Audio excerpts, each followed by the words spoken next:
Hello friends, Sohail academy में आपका स्वागत है। दोस्तों, आज की इस वीडियो में हम लोग डीएलएड फर्स्ट सेमेस्टर के विज्ञान विषय के जितने भी बहुविकल्पीय प्रश्न हैं इनको आज इस वीडियो में कवर करेंगे। इससे पहले की वीडियो में दोस्तों हम लोगों ने डीएलएड फर्स्ट सेमेस्टर के फर्स्ट पेपर और सेकंड पेपर, फर्स्ट पेपर जैसा कि आप सभी को पता है बाल विकास और सीखने की प्रक्रिया, और सेकंड पेपर शिक्षण अधिगम के सिद्धांत के जितने भी बहुविकल्पीय प्रश्न थे उनको कवर कर लिया था, और जितने भी अति लघु उत्तरीय प्रश्न यानी वेरी शॉर्ट क्वेश्चन थे उनको हम लोगों ने कवर कर लिया था। दोस्तों, जिन लोगों ने अभी तक उन वीडियो को नहीं देखा है तो डिस्क्रिप्शन बॉक्स में उसका लिंक मौजूद है, आप लोग लिंक पर क्लिक करके उन वीडियो को देख लीजिए, जिससे आपके जितने भी बहुविकल्पीय प्रश्न और अति लघु उत्तरीय प्रश्न हैं वो अच्छे से कवर हो जाए। तो दोस्तों, आज इस वीडियो के माध्यम से हम लोग डीएलएड फर्स्ट सेमेस्टर का जो थर्ड पेपर है यानी जो विज्ञान पेपर है उसके हम लोग बहुविकल्पीय प्रश्नों को कवर करेंगे। तो दोस्तों, आपको थोड़ा सा बताते चलें कि डीएलएड फर्स्ट सेमेस्टर में जो विज्ञान है इसमें आपके बहुविकल्पीय प्रश्न यानी एमसीक्यू क्वेश्चन आएंगे 5। कोशिश करिएगा दोस्तों जितने भी एमसीक्यू यहाँ से आए एग्जाम में वो आपके बिल्कुल सही हो जाएं, जिससे आपके 5 नंबर पूरे के पूरे पक्के हो जाए। उसके बाद दोस्तों वेरी शॉर्ट क्वेश्चन आते हैं, 6 क्वेश्चन, सभी के लिए 1 नंबर निर्धारित है, तो 6 क्वेश्चन के 6 नंबर यहाँ से आएंगे। तो कोशिश करिएगा कि ये 6 नंबर भी आपके पूरे अच्छे से कवर हो जाएं, ठीक है। तो यहाँ से आप बहुविकल्पीय प्रश्न और अति लघु उत्तरीय प्रश्न से कोई भी क्वेश्चन गलत मत करिएगा, क्योंकि कम समय में आपको ज़्यादा से ज़्यादा नंबर यहाँ से मिल जाते हैं। फिर उसके बाद लॉन्ग क्वेश्चन आते हैं यानी लघु उत्तरीय प्रश्न जो आएंगे वो आएंगे 7। प्रत्येक क्वेश्चन होता है 2 नंबर का। तो इस तरीके से दोस्तों यहाँ से जो लॉन्ग क्वेश्चन मिलेंगे वो मिलेंगे आपके 7 क्वेश्चन 2 नंबर यानी 14 नंबर वहाँ से आपके बन जाएंगे। तो इस तरीके से क्वेश्चन पेपर आपका बनता है 25 नंबर का। कोशिश करिएगा ज़्यादा से ज़्यादा स्कोर करने का। तो दोस्तों ज़्यादा से ज़्यादा स्कोर का मतलब यह है कि 20+ स्कोर इसमें करिएगा। तो दोस्तों कोशिश ये करिएगा कि 5 बहुविकल्पीय प्रश्न, 6 वेरी शॉर्ट क्वेश्चन और जो आपके 7 क्वेश्चन आते हैं लॉन्ग टाइप के, ये बिल्कुल सही आपके हो जाएं। तो दोस्तों शुरू करते हैं आज की इस वीडियो को। वीडियो शुरू करने से पहले दोस्तों जिन लोगों ने अभी तक हमारे चैनल सोहेल एकेडमी को सब्सक्राइब नहीं किया, चैनल को जरूर सब्सक्राइब कर लें, बेल आइकन को प्रेस कर लें, जिससे हमारी वीडियो की नोटिफिकेशन आपको सबसे पहले पहुंचे। दोस्तों वीडियो को लाइक और अपने दोस्तों में ज़्यादा से ज़्यादा शेयर करें। तो दोस्तों शुरू करते हैं आज की इस वीडियो को और जानेंगे कि आज के हमारे बहुविकल्पीय प्रश्न कौन कौन से होते हैं। तो यहाँ से पहला क्वेश्चन हमारा आता है ऊर्ध्वपातन पदार्थ नहीं है, ठीक है। यहाँ पर 4 ऑप्शन दिए, आपको पहचानना है कि ऊर्ध्वपातन पदार्थ इसमें कौन सा नहीं है। नवसाधन नहीं है, नमक नहीं है, आयोडीन नहीं है या फिर कपूर नहीं है। तो ऊर्ध्वपातन पदार्थ जो होगा वो आपका नमक, ये नहीं होगा। 2023 में आया हुआ क्वेश्चन है दोस्तों, ठीक है। उसके बाद दोस्तों अगला क्वेश्चन यहाँ पर आता है कि निम्नलिखित में कीटभक्षी पौधा है, ठीक। निफेंथिस है, सैंडियो है, उसके बाद विनस फ्लाई ट्रैप है या फिर उपर्युक्त सभी। तो ये जितने भी पौधे हैं, ठीक है, चाहे वो निफेंथिस हो, चाहे विनस फ्लाई ट्रैप हो या फिर सैंडियो हो, ये सभी क्या है, ये सभी कीटभक्षी पौधे होते हैं, ठीक है। तो इस तरीके से राइट आंसर हो जाएगा डी ऑप्शन। अगला क्वेश्चन आता है कि नमक के विलयन से नमक प्राप्त करने की विधि है। वाष्पन विधि है, छानना है, निथारना या फिर इनमें से कोई नहीं। तो नमक के विलयन से नमक प्राप्त करने की जो विधि होती है वो होती है वाष्पन। अगला क्वेश्चन यहाँ से आता है कि प्रकाश संश्लेषण में उत्पन्न होने वाली ऑक्सीजन निकलती है, जल से निकलती है, कार्बन डाइऑक्साइड से निकलती है, शर्करा से निकलती है या फिर पर्ण हरित से निकलती है। तो प्रकाश संश्लेषण में उत्पन्न होने वाली ऑक्सीजन निकलती है जल से, ठीक है।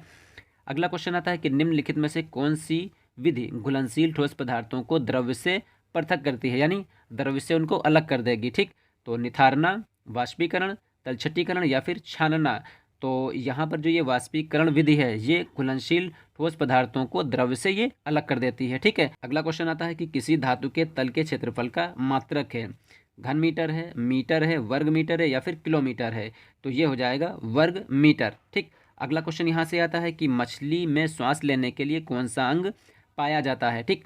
तो यानी मछली किस अंग के माध्यम से सांस लेती है, ठीक। तो फेफड़ा होता है, गलफड़ा होता है, त्वचा होती है या फिर ये सभी। तो मछली जो श्वास लेती है किससे लेती है, ये गलफड़े से लेती है अपने, ठीक है। अगला क्वेश्चन आता है पहलवान को भार उठाने में लगने वाला बल है। पेशीय बल है, विद्युत बल है, चुंबकीय बल है या फिर इनमें से कोई नहीं। तो जो पहलवान जो होता है वो अगर कोई भार उठाता है तो उसमें कौन सा हो जाएगा, पेशीय बल, ठीक। अगला क्वेश्चन मानव शरीर की सबसे बड़ी पाचक ग्रंथि है। यकृत है, अग्नाशय है, लार ग्रंथि या फिर मधुमेह है, ठीक है। तो मानव शरीर की सबसे बड़ी जो पाचक ग्रंथि हो जाएगी वो हो जाएगी यकृत यानी लीवर हो जाएगा, ठीक है। अगला क्वेश्चन यहाँ पर आता है कि पित्त रस का निर्माण करता है। पित्ताशय करता है, यकृत करता है, हृदय करता है या फिर बड़ी आंत करता है। तो पित्त रस का जो निर्माण होता है वो करता है यकृत, ठीक। अगला क्वेश्चन आता है कि मानव दांतों के प्रकार हैं। कृंतक, प्रचुरण या फिर चर्वण या फिर ये सभी। तो मानव दांत के जो प्रकार होंगे वो हो जाएंगे ये सभी, ठीक है। अगला क्वेश्चन आता है दांतों की कठोरता किसके कारण होती है। कैल्शियम के कारण होती है, इनेमल के कारण या फिर आयरन या इनमें से कोई नहीं। तो दांतों की जो कठोरता होती है वो इनेमल के कारण कठोर होती है, ठीक।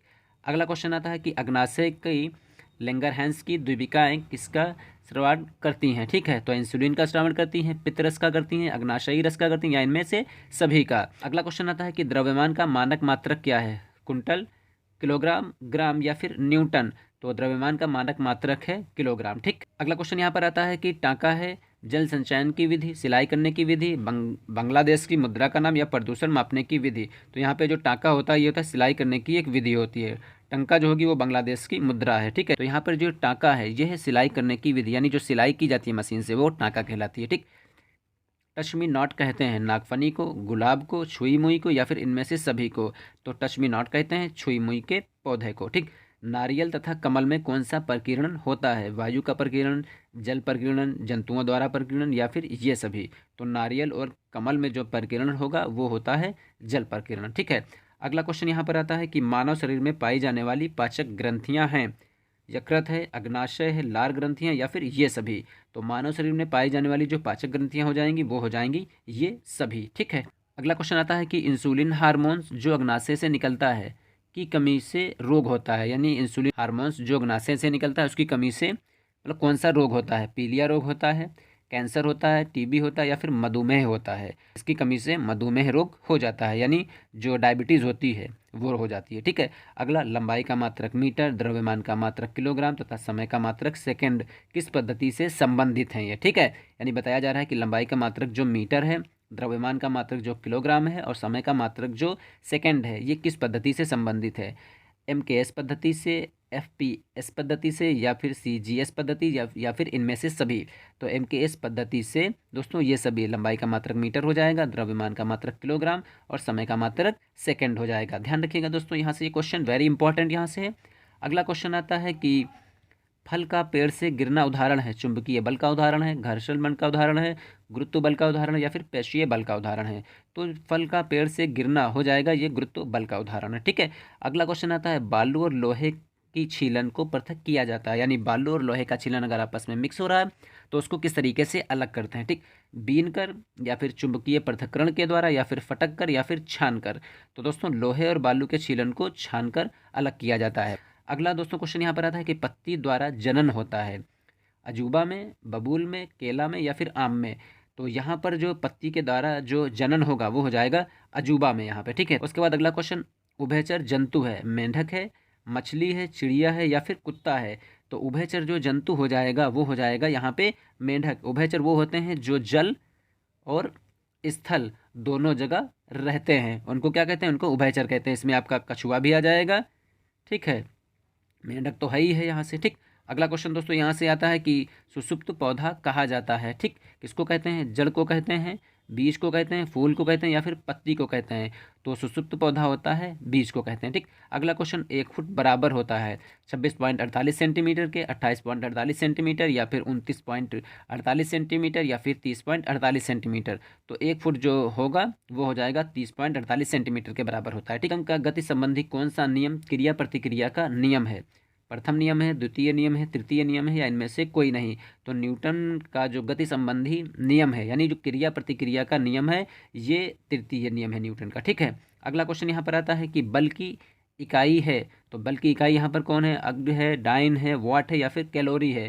तो यहाँ पर बल की इकाई हो जाएगी डाइन यहाँ पे, ठीक। अगला क्वेश्चन यहाँ पर आता है कि पत्ती का रूपांतरण है, ठीक है। तो पत्र, परकलिका या फिर सिल्ककंद या फिर पर्णथैली या फिर पर्ण मूल। तो यहाँ पर पत्र परकलिका जो होती है वो पत्ती का रूपांतरण होता है, ठीक है। यौगिक का उदाहरण है, वायु है, धुआं है, चीनी है या फिर चीनी का विलयन है। तो यहाँ पर जो ये चीनी हो जाएगा ये यौगिक का उदाहरण हो जाएगा, ठीक है। अगला क्वेश्चन यहाँ पर आता है कि काई प्रवर्धन संभव है, ठीक। किसमें संभव है, जड़ के द्वारा, तना के द्वारा, पत्ती के द्वारा या फिर इनमें सभी के द्वारा। तो जो काई प्रवर्धन संभव होता है ये जड़ के द्वारा भी संभव है, तना द्वारा भी संभव है, पत्ती के द्वारा भी संभव है। तो इस तरीके से इसका राइट आंसर हो जाएगा इन सभी के द्वारा, ठीक। अगला क्वेश्चन यहाँ पर आता है बल का मात्रक है, ठीक है। क्या मात्रक है, न्यूटन है, सेकंड है या फिर किलोग्राम है या फिर इनमें से कोई नहीं। तो बल का जो मात्रक होता है वो होता है न्यूटन, ठीक। 2022 में आया हुआ क्वेश्चन, ठीक। अगला क्वेश्चन यहाँ पर आता है निम्नलिखित में से संयुक्त पत्ती छांटिए। तो आम की पत्ती, अमरूद की पत्ती, नींबू की पत्ती या फिर इनमें से कोई नहीं। तो यहाँ पर जो संयुक्त पत्ती हो जाएगी वो हो जाएगी अमरूद की पत्ती। अगला पौधों की कोशिका भित्ति बनी होती है? सेल्यूलोज से या फिर काइटिन से, आ और बा दोनों, यानी सेल्यूलोज और काइटिन दोनों से, या इनमें से कोई नहीं। पौधे की जो कोशिका की भित्ति बनी होती है वो होती है सेल्यूलोज के द्वारा बनती है। ठीक है। अगला क्वेश्चन आता है, सजीव और निर्जीव के बीच की कड़ी है। कौन सी कड़ी है? जीवाणु होती है, विषाणु यानी वायरस होता है, लाइकेन होता है, या फिर कवक होता है। तो सजीवों और निर्जीवों के बीच की जो कड़ी होगी वो हो जाएगी विषाणु यानी वायरस होगा। ठीक। अगला क्वेश्चन, पौधों में उत्तेजनशीलता का प्रदर्शन स्पष्ट दिखाई देता है। किस में दिखाई देता है? आम में दिखता है, छुई मुई में दिखता है, नीम में दिखता है, या फिर अदरक में दिखता है। तो उत्तेजनशीलता का जो प्रदर्शन होगा वो छुई मुई में होगा। छुई मुई के जो पौधे को आप छुएंगे तो क्या होगा? वो मुरझा जाता है। ठीक। अगला क्वेश्चन आता है कि विटामिन शब्द का प्रयोग सर्वप्रथम किसने किया? फुंक ने किया, हॉकिंस ने किया, लूनिन ने किया, या इनमें से कोई नहीं। तो विटामिन शब्द का जो सबसे पहले प्रयोग था वो फुंक ने किया था। ठीक है। अगला क्वेश्चन यहाँ पर आता है कि निम्नलिखित में से कौन सा रोग पालिश किए हुए चावल खाने से होता है? ठीक है, यानी जो पालिश किए हुए चावल होते हैं उनको खाने से कौन सा रोग होता है? पेलार्गा होता है, अतिसार होता है, बेरी बेरी होता है, या फिर घेंगा होता है। तो पालिश किए हुए चावल से खाने से एक रोग होगा, वो हो जाएगा बेरी बेरी। ठीक। अगला क्वेश्चन आता है, कोशिका भित्ति पाई जाती है पादप कोशिका में, जंतु कोशिका में, पादप और जंतु यानी ए और बी दोनों में, यानी पादप कोशिका और जंतु कोशिका दोनों में, या इनमें से कोई नहीं। तो कोशिका भित्ति पाई जाती है जंतु कोशिका में। ठीक। अगला, पौधे श्वसन क्रिया में कौन सी गैस लेते हैं? कार्बन डाइऑक्साइड लेते हैं, ऑक्सीजन लेते हैं, नाइट्रोजन लेते हैं, या फिर कार्बन मोनोऑक्साइड लेते हैं। तो पौधे श्वसन क्रिया में गैस लेते हैं कार्बन डाइऑक्साइड। ठीक। अगला क्वेश्चन आता है कि मरुस्थलीय पौधों, जिसमें नागफनी प्रमुख हो जाएगी, की पत्तियां रूपांतरित हो जाती हैं कांटों में रूपांतरित, या फिर तनों में, या फिर जड़ों में, या फिर सभी में। तो नागफनी जो होती है वो कांटों में रूपांतरित हो जाती है। उसकी जो पत्तियां होती हैं देखिए, तो वो कांटों में रूपांतरित हो जाती है। ठीक है। अगला, मेंढक है, जलचर है, थलचर है, नभचर है, या फिर उभयचर है? तो मेंढक क्या है? ये उभयचर है, यानी जल और स्थल दोनों जगह मेंढक रह लेता है। ठीक है। अगला क्वेश्चन यहाँ से आता है कि चेहरे की हड्डियों की संख्या है, 7 होती है, 3 होती है, 14 होती है, या फिर 13 होती है? तो चेहरों में हड्डियों की जो संख्या होती है वो हो जाती है 14। ठीक है, यानी 14 हड्डियाँ होती हैं चेहरे में। ठीक। अगला क्वेश्चन आता है, मत्स्य यानी मछली में अनुकूलन होता है। ये गलफड़ों द्वारा श्वसन करते हैं। इनके शरीर का आकार नाव के आकार का होता है, आ और बा दोनों, या फिर इनमें से कोई नहीं। देखिए, मत्स्य यानी जो मछली होती है वो अनुकूलन कैसे करती है? ये गलफड़ों के द्वारा श्वसन करती है। ठीक। और इसका जो शरीर होता है वो नाव के आकार का होता है। इस तरीके से होता है, नहीं होता है? तो इसका ए और बी यानी पहला और दूसरा यानी दोनों ऑप्शन इसके सही हो जाएंगे। ठीक है। अगला क्वेश्चन आता है कि पौधों की पत्तियों द्वारा जल का वाष्प के रूप में निकलना कहलाता है, क्या कहलाता है? रसारोहण कहलाता है, वाष्पोत्सर्जन कहलाता है। ठीक है। उसके बाद जल संचयन कहलाता है, या इनमें से कोई नहीं। तो पौधे की पत्तियों द्वारा जल का वाष्प के रूप में निकलना ये होता है वाष्पोत्सर्जन। ठीक।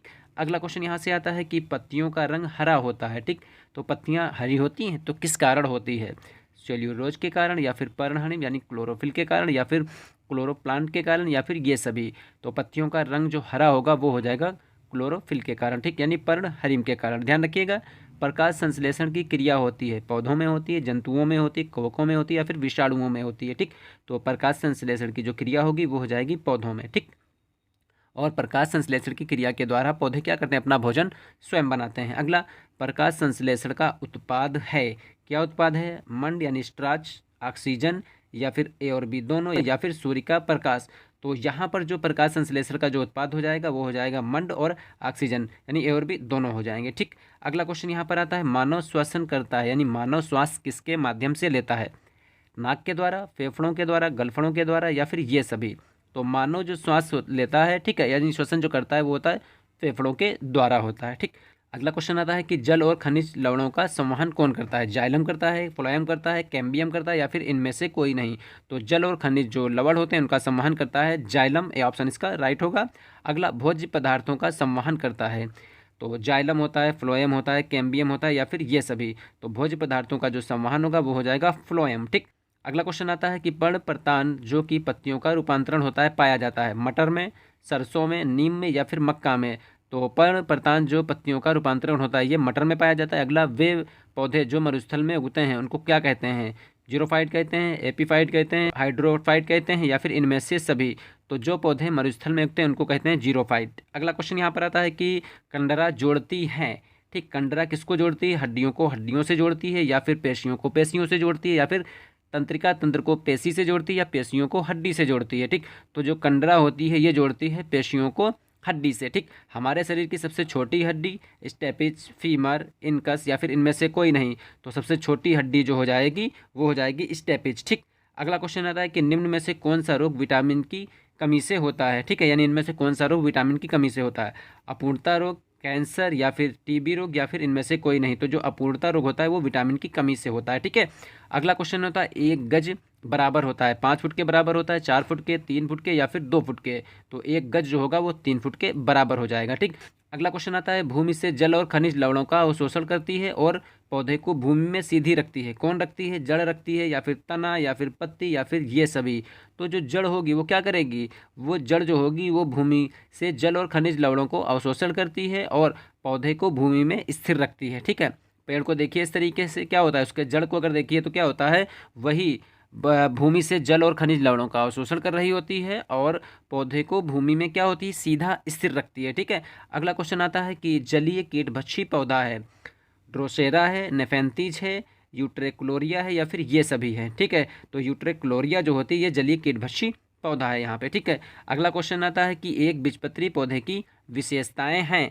क्या विशेषताएं? इनकी पत्तियों में समानांतर शिरा विन्यास पाया जाता है, बीजों में केवल एक बीजपत्र यानी मक्का, धान, गेहूं पाया जाता है, या फिर और बा दोनों या इनमें से कोई नहीं। तो एक बीजपत्र पौधे की जो विशेषताएं, एक बीजपत्री पौधे की जो विशेषताएं हो जाएंगी वो हो जाएंगी, यानी इनकी पत्तियों में समानांतर शिरा विन्यास पाया जाता है और पौधों में केवल एक बीजपत्र पाया जाता है। जैसे मक्का को देखिए, धान को देखिए और गेहूं को देखिए। ठीक है, तो एक ही इसमें 2 पार्ट तो होते नहीं, जिस तरीके से मटर में होते हैं 2 पार्ट, इस तरीके से दाने को देखिए, चने में देखिए, अरहर की दाल में देखिए, होते नहीं होते, लेकिन उड़द की दाल में देखिए, लेकिन यहाँ पर क्या होगा, एक बीजपत्र होता है। ठीक है, अगला क्वेश्चन यहाँ पर आता है कि द्विबीजपत्री पौधे की विशेषताएं। इनकी पत्तियों में जलिकावत शिराविन्यास पाया जाता है। नंबर बी ऑप्शन देखिए, बीजों में 2 बीजपत्र यानी 2 दाल होती हैं, जैसे चना, मटर, सरसों पाया जाता है। उसके बाद आ और बा यानी ए ऑप्शन और बी ऑप्शन दोनों होते हैं, या फिर इनमें से कोई नहीं। तो 2 बीजपत्रीय जो पौधे होते हैं उनकी विशेषताएं होती हैं दोनों। इनकी पत्तियों में जलिकावत शिराविन्यास पाया जाता है, बीजों में 2 बीजपत्र यानी 2 दाल पाई जाती हैं, यानी 2 पार्ट उसके होते हैं। जैसे मटर अगर उसको 2 पार्ट करते हैं, दाने को, चने को देखते हैं, सरसों को देखते हैं। ठीक है, ये चीज़ें होती हैं। ठीक है, अगला क्वेश्चन आता है जड़ों के प्रकार हैं। मूसला जड़ होती है, अपस्थानिक जड़ होती हैं, और बात दोनों यानी मूसला जड़ और अपस्थानिक दोनों, या इनमें से कोई नहीं। तो जड़ों के प्रकार होते हैं दोनों, यानी मूसला जड़ और अपस्थानिक जड़। ठीक, यानी ए और सी ऑप्शन इसका सही हो जाएगा, ए और बी दोनों हो जाएंगे। ठीक, अगला क्वेश्चन यहाँ पर आता है कि अपेंडिक्स कर्मी रूपी परशेषिका जो कि बड़ी आंत का भाग है, शाकाहारी पशुओं में ये विकसित होती है। इसमें सेल्यूलोज का पाचन होता है। ये क्या है? अवशेषी अंग है, समरूप अंग है, या फिर जन्मजात अंग है, या फिर ये सभी। तो ये जो अपेंडिक्स है यानी कर्मी रूपी जो परशेषिका है, ये बड़ी आंत का एक भाग होता है और शाकाहारी पशुओं में ये विकसित होता है। इसमें सेल्यूलोज का पाचन होता है। ये है एक अवशेषी अंग। ठीक है, अगला क्वेश्चन यहाँ पर आता है कि पौधों में वाष्पोत्सर्जन की क्रिया होती है, जड़ के द्वारा होती है, तनों के द्वारा होती है, स्टोमेटा यानी पर्ण रंध्र के द्वारा होती है, या इन सभी के द्वारा। तो पौधों में जो वाष्पोत्सर्जन की जो क्रिया होती है वो होती है स्टोमेटा यानी पर्ण रंध्र के द्वारा। ठीक है, यानी इसका सी ऑप्शन राइट होगा। लाइकेन है, क्या है लाइकेन? परजीवी है, सहजीवी है, मर्तोपजीवी है, या फिर ये सभी है। तो जो लाइकेन होता है ये है सहजीवी। ठीक, परजीवी पौधा है, अमरबेल है, चंदन है, रिफ्लेशिया है, या फिर ये सभी। तो परजीवी होता है अमरबेल। ठीक है, अगला क्वेश्चन कीटभक्षी पौधे कीटों का भक्षण नाइट्रोजन की कमी को पूर्ण करने के लिए करते हैं। कीटभक्षी पौधे कौन से हैं? ड्रोसेरा है, या फिर नेफेंथीज है, या फिर यूट्रिकुलोरिया है, या फिर ये सभी। तो दोस्तों ये जितने भी हैं ड्रोसेरा, नेफेंथीज और यूट्रिकुलेरिया, ये सब क्या है? ये सब कीटभक्षी पौधे होते हैं। ठीक, ध्यान रखिएगा। अगला क्वेश्चन स्वपोषी जो अपना भोजन स्वयं बनाते हैं उनको स्वपोषी कहते हैं।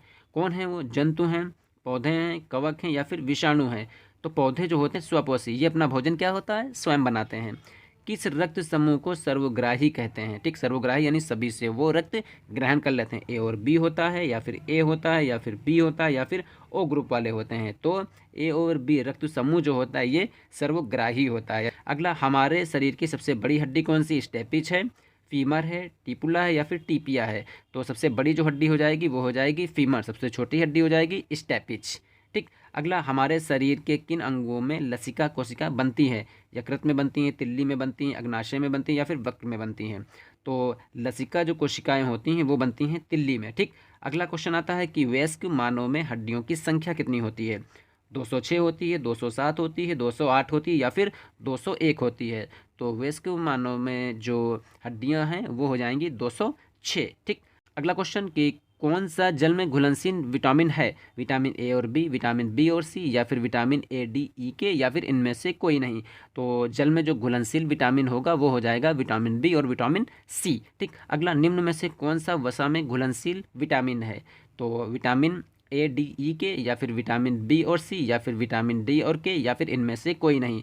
तो जो वसा में घुलनशील विटामिन होता है वो होता है ए डी ई और के। ठीक, याद रखिएगा दोस्तों, इंपॉर्टेंट यहाँ से क्वेश्चन बनते हैं। ठीक। अगला क्वेश्चन यहाँ पर आता है कि स्कर्वी रोग की पहचान क्या है? ठीक है, तो मसूड़ों में रक्तस्राव यानी हमेशा खून टाइप का निकलता रहता है, हाथ का फूलना, उसके बाद रुधिर छिड़ता या फिर इनमें से कोई नहीं? स्कर्वी रोग की जो पहचान होगी वो हो जाएगी मसूड़ों में रक्तस्राव यानी खून ही बहता रहता है। ठीक। अगला, मेरस्मस तथा क्वारशियोर रोग किस कमी से होते हैं? विटामिन की कमी से, प्रोटीन की कमी से, लिपिड की कमी से या फिर इनमें से कोई नहीं?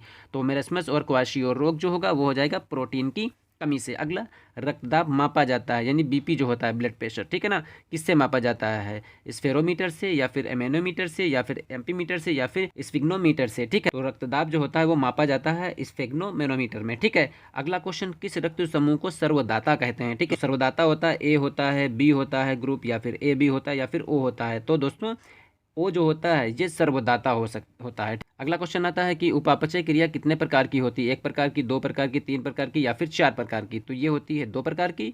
वायु है, विषमांगी मिश्रण, शुद्ध पदार्थ या फिर यौगिक या फिर समांगी मिश्रण? तो वायु जो होता है वो होता है विषमांगी मिश्रण। अगला, निम्नलिखित में से कौन सा उभयचर प्राणी है? खरगोश है, चूहा है, कछुआ है या फिर गाय है? तो उभयचर वो होगा जो स्थल और जल दोनों में रहेगा, तो वो हो जाएगा कछुआ। ठीक। अगला क्वेश्चन यहाँ पर आता है, निम्नलिखित में से कौन सा मछली का अनुकूलन अंग नहीं है?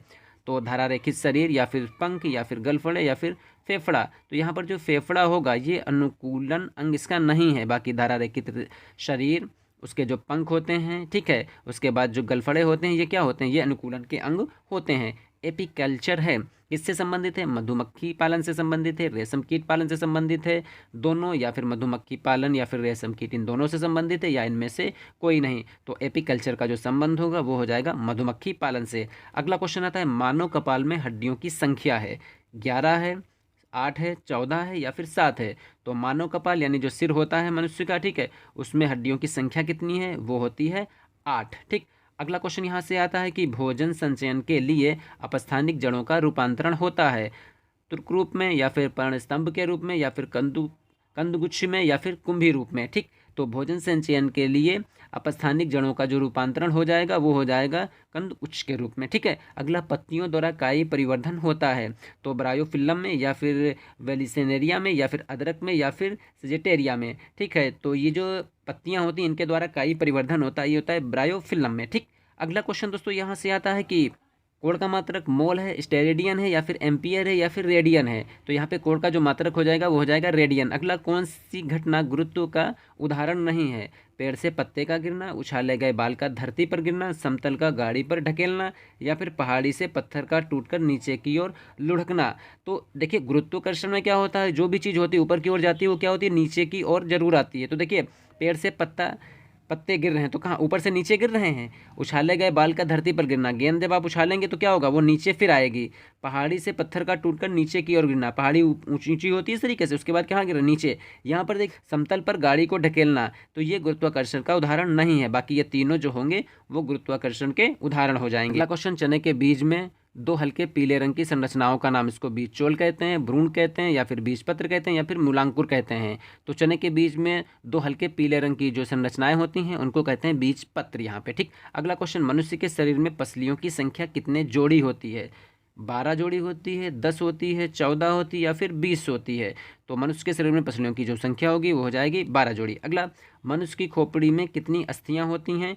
ठीक है, 28 होती हैं, 30 होती हैं, 32 होती हैं या फिर 40 होती हैं? तो खोपड़ी में अस्थियां होती हैं 28। अगला क्वेश्चन यहाँ पर आता है, दौड़ने हेतु उपयुक्त अनुकूलन प्राणी है? चमगादड़ है, एंटीलोप है या फिर उसके बाद मैट्रिक्स है या फिर सायरन है। तो दौड़ने के लिए उपयुक्त अनुकूलन जो प्राणी हो जाएगा वो हो जाएगा एंटीलोप। ठीक। अगला, दही को मथनी द्वारा तीव्र गति से मथने से प्राप्त मक्खन को पृथक करने की विधि क्या कहलाती है? ऊर्ध्वपातन कहलाती है, अपकेंद्रण कहलाती है, उसके बाद तलछटीकरण कहलाती है या फिर निस्पंदन कहलाती है। तो जब दही को मथनी के द्वारा तेज गति से मथने से जो प्राप्त मक्खन को अलग किया जाता है तो उसको कहते हैं अपकेंद्रण। ठीक है। अगला क्वेश्चन, निम्नलिखित में से कौन सा यौगिक है? जल यौगिक है, सोना है, पीतल है या फिर चांदी? तो यहाँ पर दोस्तों जो ये जल है ये क्या है? ये यौगिक है। ठीक है। तो दोस्तों आज की इस वीडियो में हम लोगों ने डीएलएड फर्स्ट सेमेस्टर के विज्ञान विषय के जितने भी बहुविकल्पीय प्रश्न थे उसको एक वीडियो के माध्यम से हम लोगों ने अच्छे से कवर कर लिया। तो उम्मीद करते हैं दोस्तों यहाँ से जो भी बताए गए प्रश्न हैं वो आपको अच्छे से समझ में आ गए होंगे। तो दोस्तों ये जितने भी क्वेश्चन थे ये राजन सीरीज के थे। तो उम्मीद करते हैं दोस्तों यहाँ से ये क्वेश्चन आपको जरूर पसंद आए होंगे। दोस्तों जिन लोगों ने अभी तक हमारे चैनल सोयल अकेडमी को सब्सक्राइब नहीं किया तो चैनल को जरूर सब्सक्राइब कर लें, बेल आइकन को प्रेस कर लें जिससे हमारी वीडियो की नोटिफिकेशन आपको सबसे पहले पहुंचे। दोस्तों वीडियो को लाइक और अपने दोस्तों में ज़्यादा से ज़्यादा शेयर करें। मिलते हैं दोस्तों बहुत ही जल्द नेक्स्ट वीडियो में। तब तक के लिए दोस्तों अपना ख्याल रखिए और अपनी स्टडी को कंटिन्यू जारी रखिए।